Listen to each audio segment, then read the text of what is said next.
Concluimos la última sesión con Romanos capítulo 3, versículos 19 y 20, que en cierto sentido es la culminación de las primeras etapas de nuestra peregrinación, y hasta ahora Pablo ha demostrado por las Escrituras que todo el mundo es responsable ante Dios por el pecado, y que nadie puede evitar comparecer ante el juicio de Dios a causa del pecado. Voy a leer estos dos versículos de nuevo porque son muy importantes.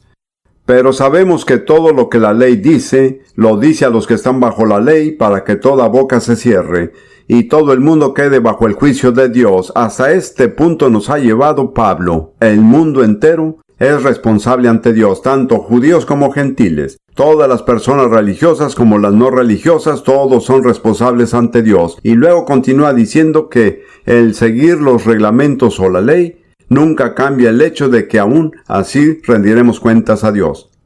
Y en el versículo 20 dice, ya que por las obras de la ley, o puede dejar de lado por las obras de la ley, el seguir los reglamentos, ninguna carne, ningún ser humano, será justificado delante de él, que se le reconocerá justicia o considerado justo ante Dios, porque por medio de la ley es el conocimiento del pecado. Esa es una declaración inesperada para las personas religiosas. Por medio de la ley se viene a conocer el pecado. Y he aprendido por experiencia que a muchos cristianos les resulta muy difícil comprender por qué Pablo decía que la ley es lo que hace que reconozcamos el pecado. Y luego se preguntan por qué Dios dio la ley si lo único que hace es hacernos conscientes de que somos pecadores, pero sin poder hacernos justos. Así que voy a dedicar esta sección en particular al paréntesis que lo encontrarán en el bosquejo. Los 6 propósitos por los cuales la ley fue dada. Por la experiencia he aprendido que si no me ocupo de esto, usted tendrá toda una serie de preguntas sin respuesta que a su vez les quitará la atención de la parte positiva que Pablo está desarrollando. Entonces les quiero proponer de las Escrituras 6 propósitos por los cuales se dio la ley. Antes que nada es para mostrarles a los hombres la realidad y el poder del pecado. Primero viene el diagnóstico y luego el medicamento. Y psicológicamente es muy cierto. De nada sirve explicarle a la gente el camino de la salvación si no se han percatado de que están con la enfermedad del pecado. Una persona primero debe estar convencida de que es pecadora antes de reconocer y recibir el plan de la salvación de Dios. Dios hace lo mismo. Él no nos ofrece el plan de la salvación hasta que nos muestre cuán desesperados lo necesitamos. Pero estamos enfermos de una enfermedad incurable que es el pecado y solo hay un remedio. Ahora vamos a las Escrituras. Leamos nuevamente a Romanos 3:20, ya que por las obras de la ley ningún ser humano será justificado delante de él, porque por medio de la ley es el conocimiento del pecado. Ese es el primer propósito por el cual Dios dio la ley, para mostrarnos la enfermedad del pecado. La ley es el diagnóstico de Dios para hacernos conscientes del estado pecaminoso que prevalece en nuestras vidas. Y sin contar la Biblia y los libros basados en la Biblia, no creo que haya ningún libro en el mundo que revele la naturaleza del pecado. Este es uno de los beneficios invaluables de la Biblia. Fui discípulo de uno de los más grandes filósofos de la antigüedad, Platón. Y Platón realmente se interesaba en el tema de la justicia. La llamaba la excelencia o la virtud. Y su conclusión fue que el conocimiento es virtud. Lo pensó muy a fondo y no lo pensó a la ligera. Y afirmaba que si la gente sabe lo que está bien, hará el bien. Eso va completamente en contra de la experiencia humana. Continuamente nos enfrentamos con gente que sabe lo que está bien y no lo hacen. Y saben lo que está mal y lo hacen. Y también están conscientes de que hacer el mal les costará caro y aún así lo hacen, porque solo la Biblia define esta fuerza dentro de nosotros, que se llama pecado. Lo que nos lleva a hacer cosas en contra de nuestro propio beneficio, aún sabiendo lo que hacemos. Así que el conocimiento por sí solo no es la solución. La única solución es el Evangelio. Permítanme que les dé unos pasajes más sobre este tema de Romanos capítulo 7. Y más adelante vamos a ver detalladamente el capítulo 7 de Romanos, así que permítanme que escoja unos pasajes ahí. Romanos 7, versículo 7. ¿Qué diremos pues? La ley es pecado. En ninguna manera, como decimos nosotros, que muera el pensamiento, pero yo no conocí el pecado sino por la ley, porque tampoco conociera la codicia si la ley no dijera, no codiciarás. ¿Cómo es que llego a conocer el pecado? Por la ley, así es. Y de nuevo en los versículos 12 y 13. De manera que la ley a la verdad es santa y el mandamiento es santo, justo y bueno. Pablo es muy cuidadoso al indicar que no hay nada de malo en la ley. La falla no está en la ley. Versículo 13. Luego, lo que es bueno vino a ser muerte para mí en ninguna manera, como decimos nosotros, que muera el pensamiento, sino que el pecado, para mostrarse pecado, produjo en mí por medio de lo que es bueno muerte, a fin de que por el mandamiento el pecado llegase a ser sobremanera pecaminoso. El propósito de la ley es poner en evidencia la pecaminosidad total del pecado, para mostrarla en toda su fealdad, para desenmascararla. No hay otra fuente de esta revelación salvo la Biblia. El segundo objetivo de la ley es mostrarle al hombre que es incapaz de alcanzar la justicia por sus propios esfuerzos. Y Pablo nuevamente nos comparte su experiencia propia en este mismo capítulo 7, en los versículos 18 al 23.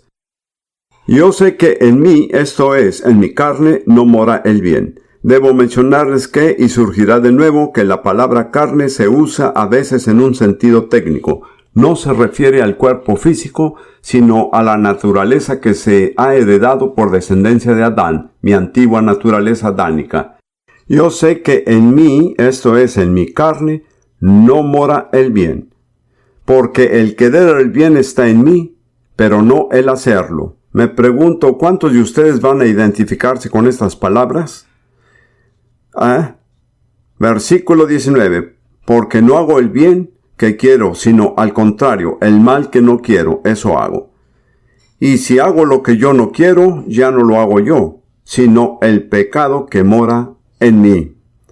¿Vieron lo que sucede?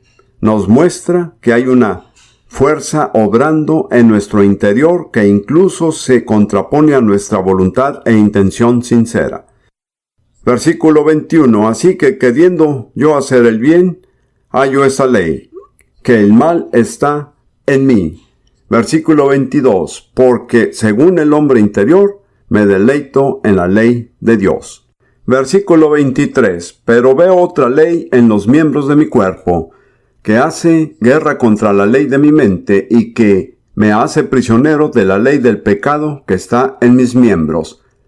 Versión la Biblia de las Américas. Y la palabra que significa prisionero no se refiere a un criminal que ha violado la ley, sino a un prisionero de guerra.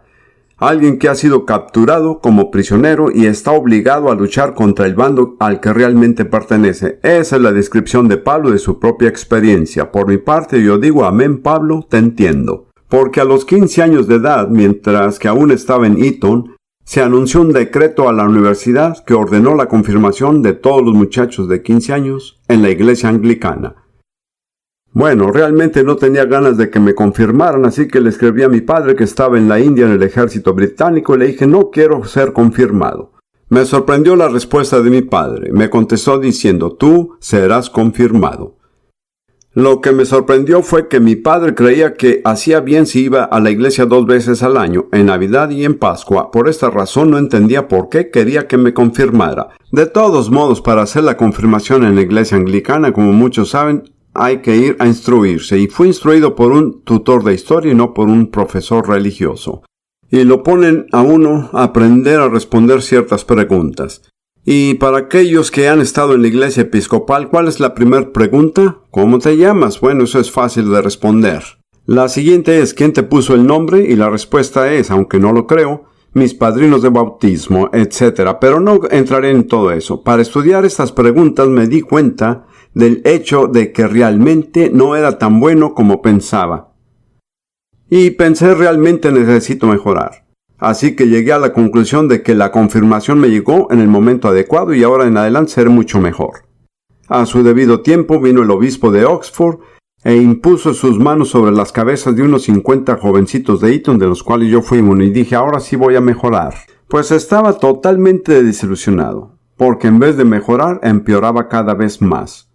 Y cuando más trataba de ser bueno, más rápido actuaba mal. Ahora fui completamente sincero, así lo pensaba. Bueno, mi forma de pensar era no me funciona y dije será mejor que no trate de ser bueno, así por lo menos no empeoro. Así que concluí que no me funcionaba. Así que se me dio el diagnóstico, pero no tenía el remedio. Y 10 años después, el Señor me encontró y tuve un nuevo nacimiento e inmediatamente hubo un cambio en mi vida. Así que puedo identificarme también con las palabras de Pablo. Muy bien, la siguiente razón por la cual se dio la ley es para profetizar y manifestar al Salvador, el Mesías. Y en este contexto, Pablo llama a la ley un tutor.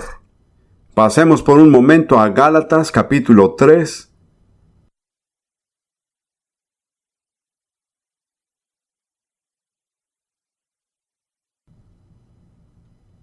Versículo 24.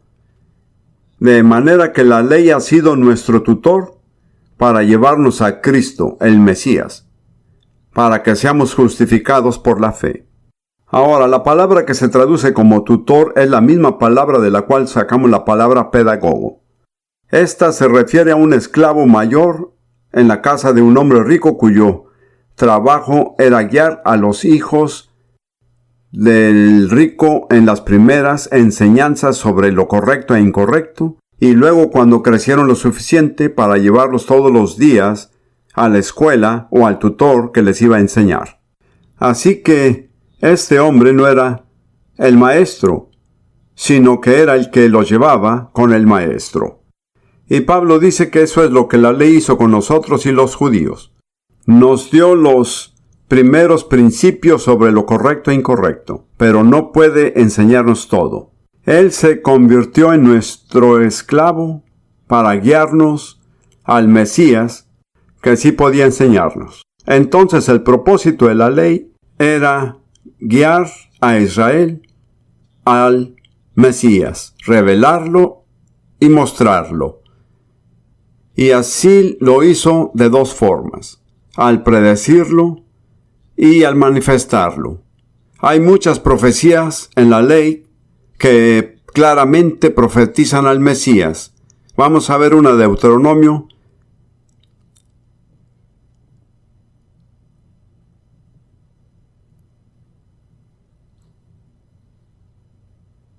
Capítulo 18, versículos 18 y 19. Hablándole a Moisés, el Señor le dice: profeta como Moisés le levantaré del medio de sus hermanos como tú, y pondré mis palabras en su boca, y él les hablará todo lo que yo le mandare.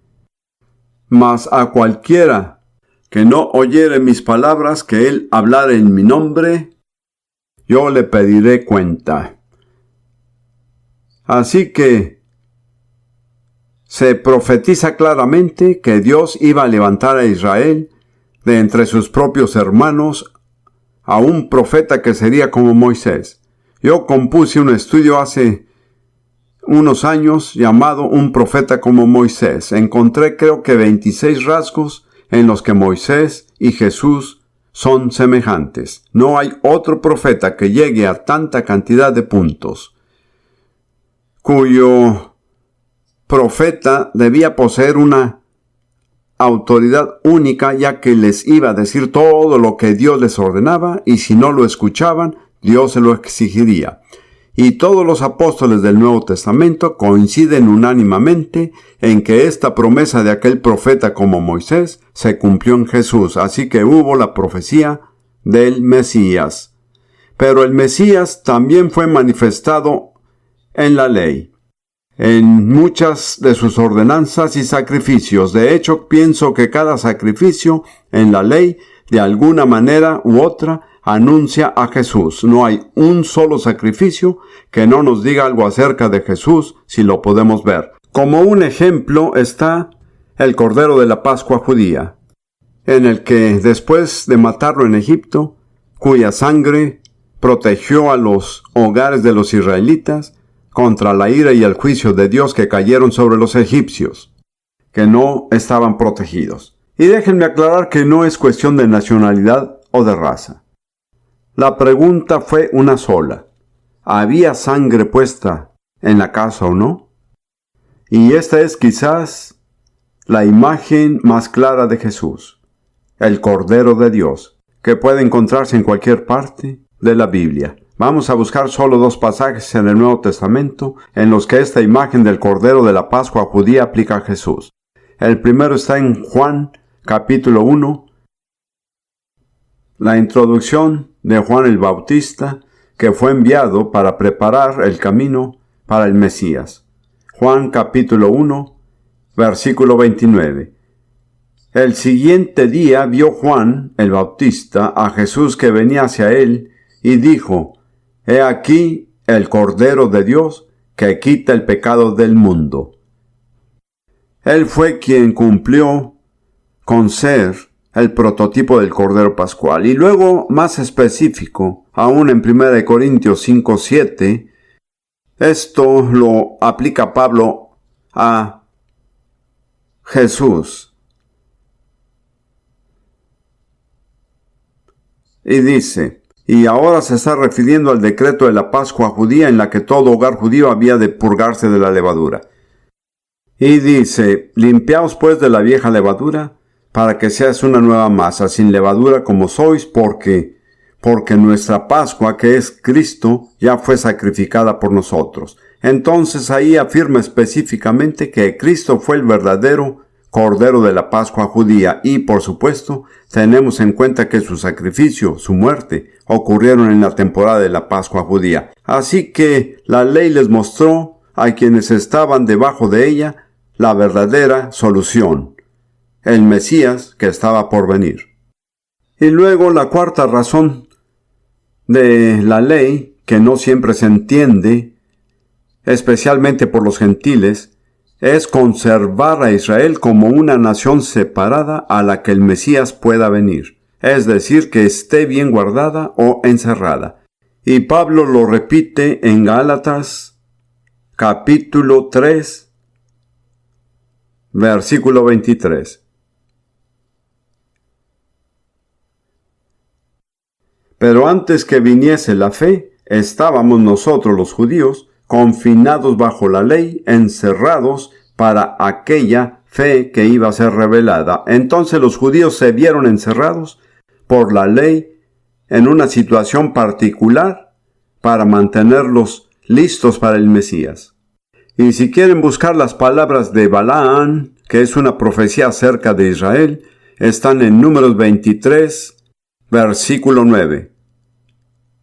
Números 23, 9. Esta es una visión profética de Israel. Porque desde la cumbre de las peñas lo veré, desde los collados lo miraré. He aquí un pueblo que habitará confiado y que no será contado entre las naciones. La palabra naciones es goyim, que también significa gentil. Así que aún después de que fueron dispersados o expulsados de su propia tierra durante 2000 años, la profecía con respecto al pueblo judío se ha cumplido, un pueblo que vivirá apartado y que no se contará entre las naciones. Es uno de los hechos más notables de la historia que esa nación judía pudo ser dispersada de su propia tierra en el año 70 a.C., y 19 siglos después de haber pasado 2000 años entre otras por lo menos 100 naciones, pudo conservarse como un pueblo apartado e identificable. Mi primera esposa era danesa. Ella solía decirme, si dispersaras a los daneses entre otras naciones y los buscaras 100 años después, no encontrarías a uno solo. Es algo único y verdadero solo con Israel, y lo que los mantuvo separados principalmente fue la ley de Moisés, y una ordenanza en particular, el sábado. Eso siempre los ha distinguido de los demás. y se conservaron así a un tremendo costo personal y sacrificándose a sí mismos. Como ven, Dios tenía que tener un pueblo a quien el Mesías pudiera venir. Estuve en Singapur hace unos años dando una plática a unas 3,000 personas, casi todas chinas. Y mientras predicaba cómo librarse de la maldición, los miraba. Y me dije a mí mismo, difícilmente hay alguien aquí entre esas personas que no tengan un ancestro de 3 generaciones atrás que no haya sido idólatra. Y luego pensé, Dios nunca podría haber enviado a su Hijo a una nación así, porque de haber obedecido a sus padres, habría estado adorando a un Dios falso. ¿Lo ven? Dios tuvo que preparar con mucho cuidado a una nación y especialmente a quien pudiera enviar a su Hijo, para que pudiera obedecer a sus padres, seguir la ordenanza de su nación y aún permanecer fiel a Dios. Es un gran milagro el que Dios haya podido efectuarlo. Muy bien, sigamos con los propósitos de la ley.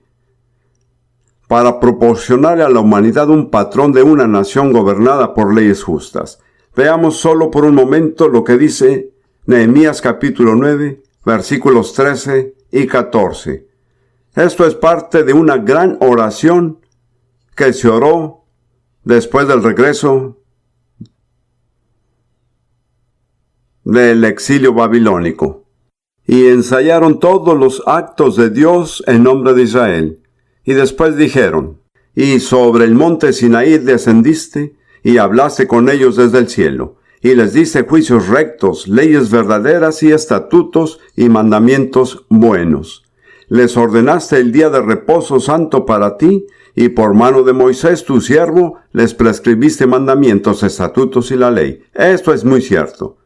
Básicamente en el mundo de hoy, casi todas las naciones que contienen un código de ley que protege la integridad humana y la moralidad, pueden hallar el origen de esas leyes en la ley de Moisés. Así que la ley estableció un patrón al que todas las otras naciones podían observar para ver qué se puede esperar de una nación gobernada por leyes justas.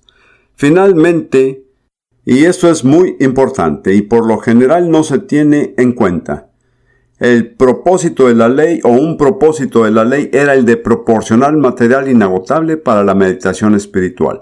¿Cuántos de ustedes conocen las primeras palabras de Salmos 1?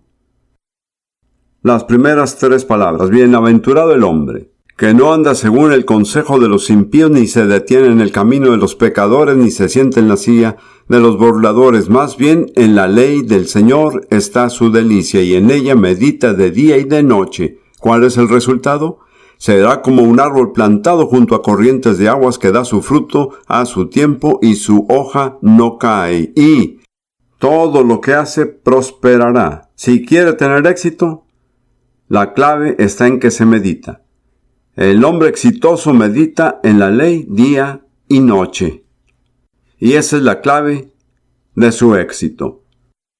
Y quiero decir que cuando saben quién es el Cordero de la Pascua, la meditación del Señor se vuelve infinitamente más rica y sigue siendo una fuente inagotable de material para la meditación. Ahora veamos rápidamente a estos propósitos para los cuales se dio la ley. Quiero que los repasemos antes de terminar esta sesión. En primer lugar, fue para mostrarles a los hombres la realidad y el poder del pecado. Es el diagnóstico y el único diagnóstico. No hay nada más en la experiencia humana que pueda diagnosticar el pecado, salvo la ley. En segundo lugar, para mostrarle al hombre que no puede alcanzar la justicia por su propio esfuerzo. ¿Cuántos están de acuerdo con eso? No pueden cumplir con la ley por sus propios esfuerzos. Incluso ni su propia ley eclesiástica la siguen si son sinceros. Número 3. Para profetizar y manifestar al Salvador, el Mesías, siendo proclamado en la profecía y manifestado en forma e imagen. Número 4. Para mantener a Israel como una nación separada a la cual el Mesías podría venir. Y Pablo lo describe con palabras como estar guardado o encerrados una nación apartada. Número 5. Para proporcionarle a la humanidad un patrón de una nación gobernada por leyes justas.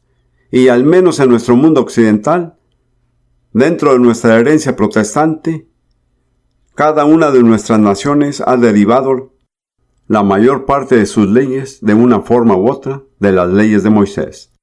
Y cuando realmente empezamos con problemas, hermanos y hermanas, es cuando nos apartamos de este principio, que es lo que está sucediendo hoy día. Y finalmente, el sexto propósito de la ley es proporcionar material inagotable para la meditación espiritual. Y quiero enfatizar que hay una cuestión de la aplicación práctica. La clave del éxito en la vida es la meditación adecuada. El tercer versículo del Salmo 1 es un versículo maravilloso.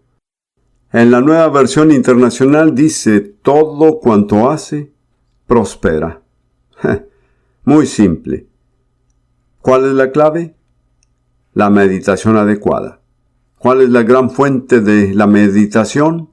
La ley. Uno puede leer casi cualquiera de los 5 libros de Moisés y encontrar lecciones inagotables que guían y protegen y advierten. ¿Quieren prosperar? No hay nadie aquí que no quiera tener éxito. Recuerden que meditar en la ley de Dios es la raíz del éxito en la vida cristiana. Vamos nuevamente a Romanos capítulo 3. Nuestra sesión anterior fue como un tipo de paréntesis en el que vimos los propósitos para los cuales se dio la ley. Hemos enumerado 6 propósitos prácticos por los cuales la ley fue dada. Quiero aclarar que no estoy diciendo que esos son todos los propósitos, pero al menos son 6 de ellos. Ahora vamos a regresar a Romanos capítulo 3, versículo 20, que es como una marca que nos indica que hemos llegado lejos en esta peregrinación. Y dice: ya que por las obras de la ley ningún ser humano será justificado delante de Dios, pues por medio de la ley viene el conocimiento del pecado. Comencemos con el versículo 21, pues ahora. Y aquí empezamos con la solución de Dios. Como ven, en su gran sabiduría, Dios no ofreció la solución hasta que mostró el problema. Él, en forma maravillosa y en gran detalle, ha delineado muy sistemáticamente el problema entero y nos ha mostrado que la ley no es la solución. ¿Cuál es la solución? Él nos lo revela. Vamos a leer los versículos 21 al 26. Estos son algunos de los versículos más compactos de la Biblia. Analizarlos nos llevaría todo un día y no disponemos de todo un día, así que nos conformaremos con lo que tenemos. Romanos 3:21. Pero ahora, aparte de la ley o aparte de ley, se ha manifestado la justicia de Dios. Y note que la está en itálico. ¿Se dieron cuenta? Creo que es mejor decir una justicia de Dios, un tipo de justicia diferente. Pero ahora, aparte de la ley, se ha manifestado la justicia de Dios testificada por la ley y por los profetas. Nuevamente Pablo, con mucho cuidado, dice: no estoy innovando. Todo esto se encuentra como el inicio en el Antiguo Testamento. Lo único que hago es explicar lo que está implícito en la ley y los profetas. La justicia de Dios por medio de la fe en Jesucristo. Nuevamente el mensaje de Romanos es que no hay manera de justificarse excepto por la fe. No hay alternativa. No puede recibir justicia de otra manera. Por medio de la fe en Jesucristo el Mesías. A estas alturas prefiero decir Mesías, ya que representa mucho mejor la continuidad de las Escrituras a diferencia de la palabra griega Cristo. Creo que tengo mis preferencias, de hecho. Para todos los que creen. Así que esta justicia, que es por fe, se le ofrece a todo aquel que cree. La palabra todo es importante. No se trata de algo limitado a la nación judía. Es para todo el que lo necesite. ¿Quiénes son los que lo necesitan? En una palabra, Todos. ¿Pero a quién se refiere con todos? A los pecadores, así es. La justicia de Dios por medio de la fe en Jesucristo el Mesías para todos los que creen en Él, porque no hay diferencia. ¿Con respecto a qué? Con respecto a la pecaminosidad. Hay muchas diferencias. Diferentes razas, diferentes colores, culturas, idiomas, religiones. Pero hay una cosa que todos tenemos en común. Todos somos culpables del pecado. Todos somos responsables ante Dios por nuestros pecados, por lo mismo no hay diferencia entre el judío y el gentil, el protestante o el católico, negros o blancos, todos están iguales. Versículo 23. Por cuanto todos pecaron y están destituidos de la gloria de Dios. ¿Cuántos han pecado? Todos. ¿Están seguros? ¿Los incluye a ustedes? ¿Me incluye a mí? Seguro que sí. Todos hemos pecado. Ahora, la palabra pecado es una palabra que viene del acto fallar el tiro al blanco o no atinarle. Hay una cantidad de palabras en la Biblia por hacer algo incorrecto y cada una es específica. Otra palabra es transgresión. Transgresión se refiere al acto de pasarse sobre una línea marcada. La transgresión es desobedecer un mandamiento conocido. Ahora, los judíos eran culpables de transgresión. En la mayoría de los casos, los gentiles no lo eran. No tenían un mandamiento que conocieran. Por lo que efectivamente eran distintos en ese aspecto, pero estaban igual con respecto al pecado, al no llegar a cumplir el propósito para el cual fuimos creados. ¿Para qué fuimos creados? Para la gloria de Dios, así es. Me acuerdo de un joven judío que vino al Señor hace años en Londres cuando yo ministraba allí y se volvió. Yo diría que bastante apasionado. Y recuerdo que una vez dijo que estaba predicando en una reunión callejera y dijo: una persona no tiene derecho a existir a menos que exista para la gloria de Dios. Le dije: es verdad. Eso es lo único que justifica la existencia de uno en el universo de Dios cuando Dios nos ha creado, que vivamos para su gloria. ¿Qué es el pecado? Es fracasar en el propósito para el cual fuimos creados. Ahora, hay otra palabra que se traduce como iniquidad, pero una traducción mejor es rebeldía. Ese es otro aspecto de hacer algo incorrecto. La rebeldía está en el corazón de cada uno de nosotros, pero la rebeldía es principalmente una actitud, no un acto. Veremos más de la rebeldía en Romanos capítulo 6, ahí es donde se trata al rebelde. Así que dejémoslo para Romanos 6. Pero todos somos iguales con respecto a que hemos pecado, y en el pecado nosotros estamos alejados de la gloria de Dios, fallamos en el propósito para el cual fuimos creados. Es por eso que el pecador siempre se siente frustrado, ¿lo ven? Porque no vive para el propósito para el cual fue creado. Es como si tomaran un Cadillac y lo usaran para mover muebles. No les irá muy bien, ¿no es así?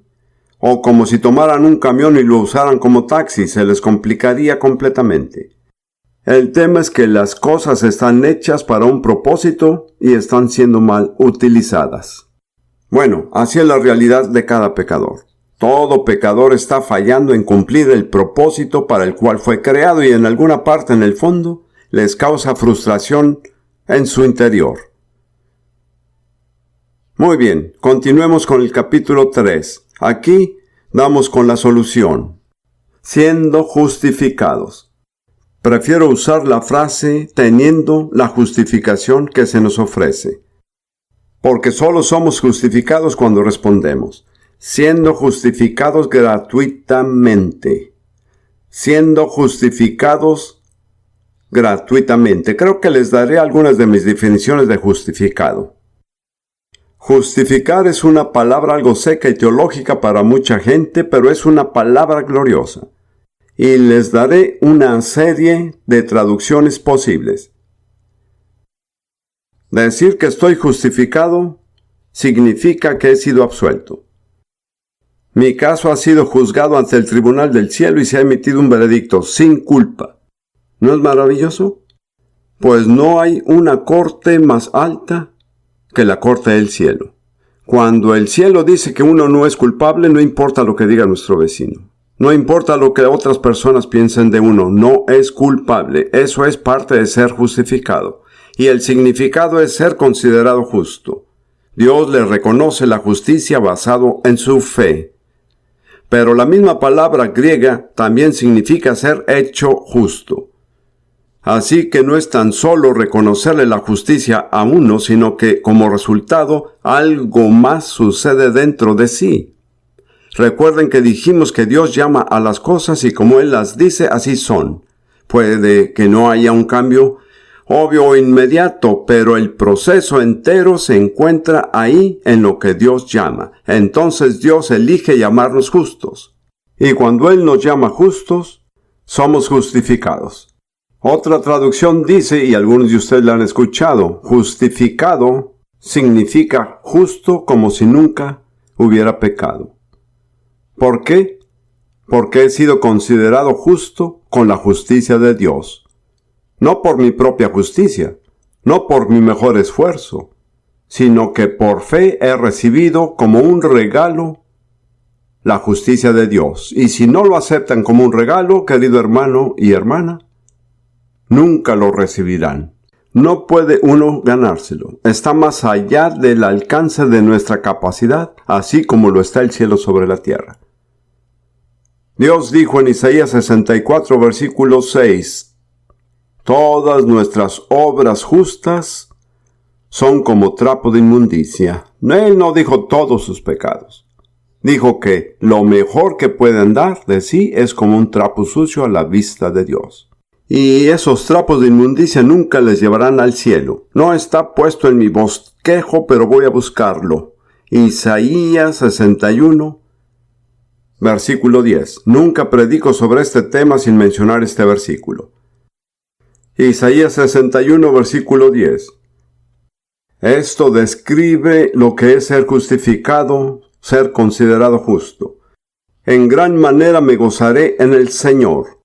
Mi alma se regocijará en mi Dios. Regocijar es la palabra más fuerte que pueda haber y significa estar intensamente feliz y querer compartirlo con todos. Porque Él me ha vestido de ropas de salvación, me ha envuelto en manto de justicia. Muchos saben lo que es ser salvo, pero muchos que son salvos no saben lo que es ser justificado. Antes que nada, Él lo viste a uno con una vestimenta de salvación. ¡Qué maravilloso es! Diría yo que vendría siendo algo como lavar la ropa interior y luego lo envuelve a uno con un manto de justicia. Él nos cubre totalmente con un manto de su justicia. Y no importa de qué lado el diablo los mire, lo único que podrá ver es la justicia de Dios. No tiene nada que pueda decir en contra suya. Esa es la justificación. De eso es de lo que estamos hablando. Yo siento o me siento tan afligido tantas veces cuando los cristianos realmente no se entusiasman con su fe. Yo creo en las personas que se emocionan. Para mí eso es lo lógico. El que uno cree estas cosas y no se entusiasme con ellas es ilógico. Me acuerdo que cuando asistí a la iglesia anglicana, y que no es una crítica de la iglesia anglicana, pero como todo adolescente criticón escuchaba las palabras que se decían y las bellas oraciones y confesiones y eran gloriosas. Luego miraba a la gente y me dije a mí mismo, si esta gente realmente cree en lo que dice, pues no se les nota, no se les ve. Y tuve la imagen grabada en mi mente de una dama elegante saliendo de la iglesia un domingo por la mañana, cayéndosele su hermoso pañuelo de encaje en el piso de piedra. Y corriendo hacia ella, yo levanté el pañuelo y se lo devuelvo. Y ella se mostró mucho más emocionada por recuperar el pañuelo que por todas las cosas que había dicho sobre la salvación. Como ven, las personas que se comportan así nunca captan lo que dicen. Porque si realmente lograran comprender que Dios los ha cubierto con el manto de su justicia, harían lo que Isaías dice, en gran manera me gozaré en el Señor, me regocijaré en el Dios de mi salvación. Estoy tan feliz que lo contaré a los demás y no me quedaré sentado en la banca. Tendré que levantarme a gritar y a bailar, no hay incoherencia en eso. Eso es lógico. Soy un profesional de la lógica. Y decir que creen todas estas cosas maravillosas que se mencionan en Romanos y en todo el Nuevo Testamento y que no les cause emoción es totalmente inconsistente. Significa que en realidad no creen lo que dicen ustedes. Y solo el Espíritu Santo puede convencerlos. El hermano Prince no puede convencerlos. Muy bien, volvamos a Romanos 3. Versículo 24. Siendo justificados gratuitamente por su gracia. En Romanos capítulo 5 veremos la declaración de que recibimos la justicia como un regalo. Así que ténganlo en cuenta, no nos vamos a adelantar más. Por su gracia. Y entendemos que la gracia es la obra sobrenatural de Dios que hace cosas por nosotros que no podemos merecernos. La gracia no se puede ganar. ¿Lo podemos decir juntos? La gracia no se puede ganar. Y si hay algo que se hayan ganado, no es la gracia. La gracia comienza cuando lo hayas perdido todo. Sigamos. Siendo justificados gratuitamente por su gracia mediante la redención que es en Cristo Jesús. Esa palabra redención, usada en la versión griega del Antiguo Testamento, se refiere al propiciatorio, el arca, en el tabernáculo de Moisés. Es una hermosa imagen. Ahí el arca. Dentro de ella estaba la ley que se había roto, que clamaba contra Israel. Pero Dios proveyó un propiciatorio que era exactamente la misma medida que el arca, que cubría la ley quebrantada. Y fue el lugar donde Dios se manifestó y habló, y que fue cubierto por los querubines de la gloria. Y como verán, mientras el arca esté descubierta, no hay acceso a Dios. Pero cuando el arca está cubierta por el propiciatorio, Dios puede acercarse a uno y se puede acercar uno a él y él puede hablarle. Tienen acceso a la presencia inmediata de Dios Todopoderoso, gracias al propiciatorio. Y el propiciatorio es el sacrificio de Jesús, su sangre derramada. Esa es la única forma de tener acceso a un Dios justo. Continuemos la lectura. Versículo 25. Por su gracia mediante la redención que es en Cristo Jesús, a quien Dios puso como propiciación por medio de la fe en su sangre. Dios le mostró a todo el universo la única propiciación suficiente para todos los pecados que todos hemos cometido. Y está demostrado por el sacrificio de vida y la sangre derramada de Jesús. Y Dios no lo hizo en secreto ni en un rincón. Lo hizo muy abiertamente. Y luego dice, esto fue para demostrar su justicia, la justicia de Dios, a causa de haber pasado por alto en su paciencia los pecados pasados. Como ven, está el misterio de que, bajo la ley de Moisés durante casi 15 siglos, Israel continuamente recordaba sus pecados. Para nombrar solo una ordenanza, el día de la expiación, una vez al año recordaban sus pecados, pero ningún sacrificio que trajeran eliminó sus pecados. Los sacrificios de la ley simplemente cubrían los pecados hasta que llegara el próximo sacrificio. Pero cuando Jesús vino, el autor de Hebreos dice, se presentó una vez para siempre por el sacrificio de sí mismo. No solo cubrió el pecado, se deshizo del pecado, lo eliminó, lo hizo a un lado. Y así, con esta demostración, Dios rectificó su justicia en la cual durante 15 siglos pasó por alto el pecado que nunca fue expiado adecuadamente. Pero Dios ya sabía lo que iba a hacer. Lo hizo con fe, en base a la seguridad de que Jesús finalmente cumpliría con este sacrificio todo suficiente. Todo lo que Dios hizo con respecto al Calvario lo hizo en fe. Jesús murió en fe. Cuando Él murió no hubo una sola evidencia ni ningún resultado real y permanente de su ministerio. Él murió en la fe. Gracias a Dios, su fe fue justificada. Sigamos con el versículo 26. Con la mira de manifestar en este tiempo su justicia, a fin de que Él sea el justo y el que justifica al que es de la fe de Jesús. Esa es la esencia de Romanos. Que Dios puede ser justo y justificar al pecador. ¿Cómo podría Dios pasar por alto el pecado sin comprometer su propia justicia? La respuesta está en Romanos. Ese es el versículo descriptivo clave, que Dios puede ser perfectamente justo y aún perdonar al pecador.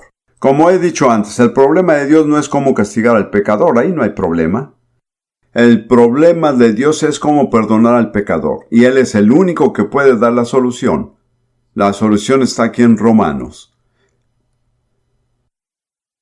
Ahora veremos algunos de los efectos de recibir esta propiciación, esta expiación. Leamos los versículos 27 y 28. ¿Dónde pues está la jactancia? Queda excluida. ¿Por cuál ley? ¿Por la de las obras? No, sino por la ley de la fe.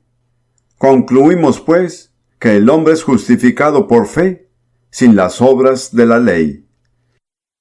Vimos en el capítulo anterior, en el capítulo 2, que el conocimiento religioso produce el orgullo. Mientras más sabe una persona religiosa, más orgullosa se vuelve. Y el orgullo es una abominación para Dios, por lo que tiene que acabar con el orgullo. Lo logra por la ley de la fe, que no nos deja de qué jactarnos. No tenemos nada que reclamar, no hicimos nada por nosotros mismos, Dios lo hizo todo. Lo único que podemos hacer es recibir por fe el regalo gratuito de justicia que Dios nos ofrece. Como saben, yo evito ser polémico, pero he tenido mucho contacto con la religión musulmana, el Islam, que ha penetrado todo el Medio Oriente. He vivido en 3 países musulmanes en diferentes momentos. Y esta es mi observación personal. Nunca conocí a nadie que sea feliz por pertenecer al Islam. Me atrevo a decir que nunca ha hecho feliz ni a una sola persona en el transcurso de 13 siglos. ¿Dónde está la atracción? Es una religión basada en las obras. ¿Por qué a la gente le gustan las religiones basadas en las obras? Porque les da algo de qué enorgullecerse. Concuerda con el orgullo humano. Y los musulmanes no son el único ejemplo, también se aplica a los judíos ortodoxos. Y va también para muchos cristianos que no se han dado cuenta de que no tenemos nada de qué enorgullecernos. Dios ya lo hizo todo. Todo lo que podemos hacer es recibir por fe lo que Dios ya hizo. Y déjenme que les diga que la jactancia y el orgullo son incompatibles con la fe. Porque aquel versículo bien conocido en Habacuc 2:4, he aquí el orgulloso, en él su alma no es recta, mas el justo por su fe vivirá. La fe y el orgullo son incompatibles. Es muy importante recordarlo porque corremos el riesgo de enorgullecernos. Hacemos cualquier cosa por Dios o tenemos algún éxito en nuestro ministerio y pensamos, aquí estoy con la solución. Eso es terriblemente peligroso. No hay lugar para el orgullo, hay que excluirlo completamente. Es algo muy interesante que en el curso de su ministerio en la tierra, Jesús trató con 2 personas a quienes elogió especialmente por su fe. Lo interesante de esto es que ninguno de ellos fue judío. Uno fue el centurión romano, que dijo, no soy digno de que entres bajo mi techo, pero di la palabra, eso es todo lo que necesitas. Jesús le dijo, os digo que ni aún en Israel he hallado tanta fe. ¿Qué había en su fe? La humildad. No soy digno. No clamo ser alguien, solo di la palabra. La otra, una de mis historias favoritas en la Biblia, la mujer sirofenicia que tuvo una hija poseída por un demonio. Y ella corrió tras él y lloraba y se molestó y los discípulos le dijeron, dile que se vaya porque viene gritando detrás de nosotros. Pero ella no se iba. Primeramente ella lo llamó hijo de David y no respondió porque el hijo de David era su título con el pueblo judío y ella no era judía. Luego lo llamó Señor y entonces le respondió.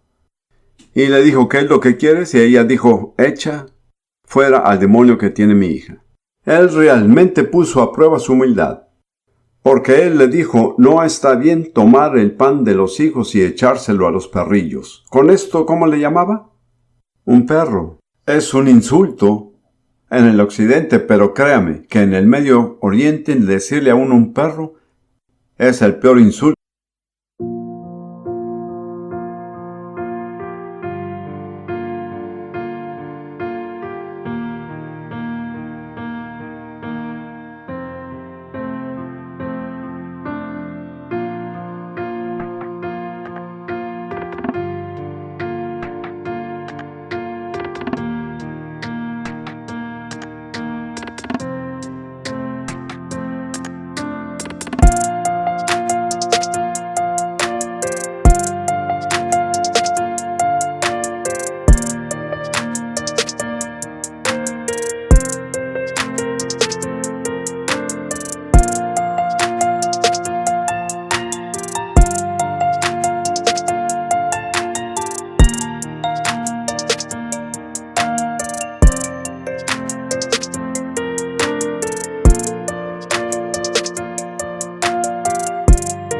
Que puede haber.